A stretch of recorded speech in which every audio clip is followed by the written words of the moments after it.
Bonjour et bienvenue sur ActiveTrade.fr pour ce nouveau point hebdomadaire de marché. Nous sommes aujourd'hui le vendredi 18 novembre 2016 et sur les indices européens, ici à l'image du CAC 40, eh bien, on s'inscrit toujours dans un mouvement d'évolution neutre, puisque les cours ici évoluent grossièrement entre 4300 et 4600 points. Suite à l'impulsion ici qui a été marquée donc par l'élection de Donald Trump, nous avons une phase de stabilisation court terme qui continue à laisser ici l'indice parisien dans cette zone d'évolution neutre. Du point de vue des indicateurs, nous avons là aussi des indicateurs qui ne nous donnent pas énormément de direction puisque le RSI est relativement stable.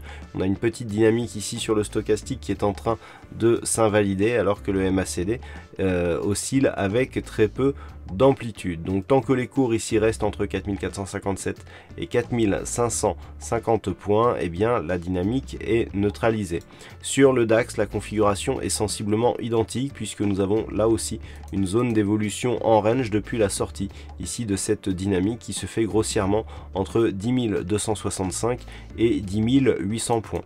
Actuellement, donc suite à un énième test de cette zone de 10 800 points, les cours du DAX se stabilisent ici autour des 10 650 points.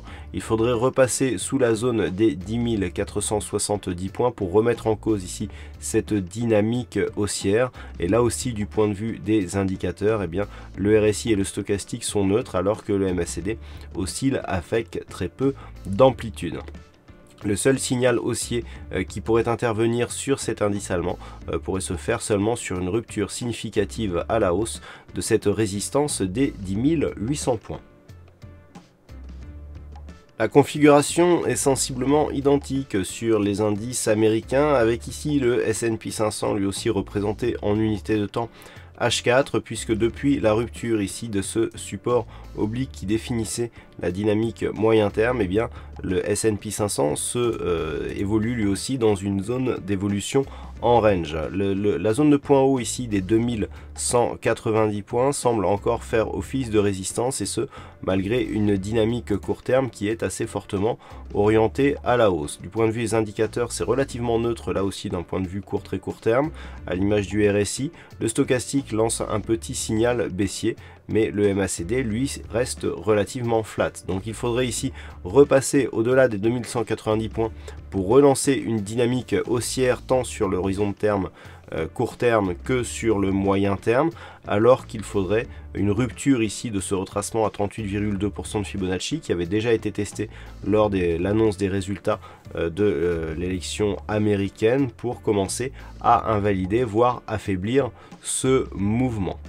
Du point de vue du Nasdaq, nous sommes là aussi sur une configuration sensiblement équivalente puisque depuis la cassure ici qui est venue invalider la poursuite de la dynamique de cette tendance court terme, eh bien, les cours du Nasdaq évoluent eux aussi dans une zone d'évolution quasi horizontale. Malgré une tentative ici de rupture qui est intervenue durant le mois d'octobre, les cours sont repassés ici à la baisse sans arriver à casser durablement à la hausse cette zone des 4892 points. Actuellement, le Nasdaq se situe dans une dynamique très court terme qui reste haussière. Là aussi, la configuration est assez neutralisée puisqu'on a ici une petite hausse sur le RSI mais qui n'est pas confirmée par le MACD, alors que le stochastique lui se situe en zone de surachat, ce qui souligne plutôt une pression haussière donc sur cet indice. Alors il faudrait repasser au-delà des 4892 points d'une manière beaucoup plus dynamique que cela avait été donc au mois d'octobre pour relancer une dynamique court et moyen terme. Et enfin sur le marché du Forex et des matières premières, depuis donc la rupture de ce niveau ici des 1,0860 sur la paire de devises euro-dollar, eh bien ce cross de devises a retrouvé une dynamique fortement baissière puisque le support suivant a été cassé après un tout petit rebond significatif et validé depuis comme zone de résistance. Donc actuellement la paire de devises euro-dollar poursuit ici son objectif vers les 1,0565. Cette zone des 1,0565 représente un support de tendance au moyen long terme. Une rupture de ce support serait un signal assez important de reprise de la dynamique baissière moyen terme qui avait débuté en 2014, donc ce support est vraiment à surveiller. Il faudrait un rebond technique qui nous ferait remonter au-delà des 1,0716 pour ne serait-ce qu'à commencer à inverser la tendance. Là aussi, la configuration technique reste plutôt baissière avec ici un stochastique et un RSI en zone de surachat. Attention ici à cette sortie de RSI qui pourrait annoncer justement un éventuel rebond technique. Le MACD ne souligne pas la dynamique par le fait ici que les amplitudes d'ondulation sont relativement faibles. Et enfin, sur les matières premières et notamment le gold, suite à la rupture ici de cette zone des 1250,55 $ l'once, l'objectif était un retour sur la zone des 1209,55. Après avoir frôlé cet objectif, les cours ont marqué un rebond technique, mais les prix ici sont restés sous les moyennes mobiles qui ont agi comme une zone de résistance. Et suite à un retour de la dynamique baissière, eh bien, les cours sont venus valider cet objectif et nous pouvons même constater que cet objectif est en train de devenir résistance.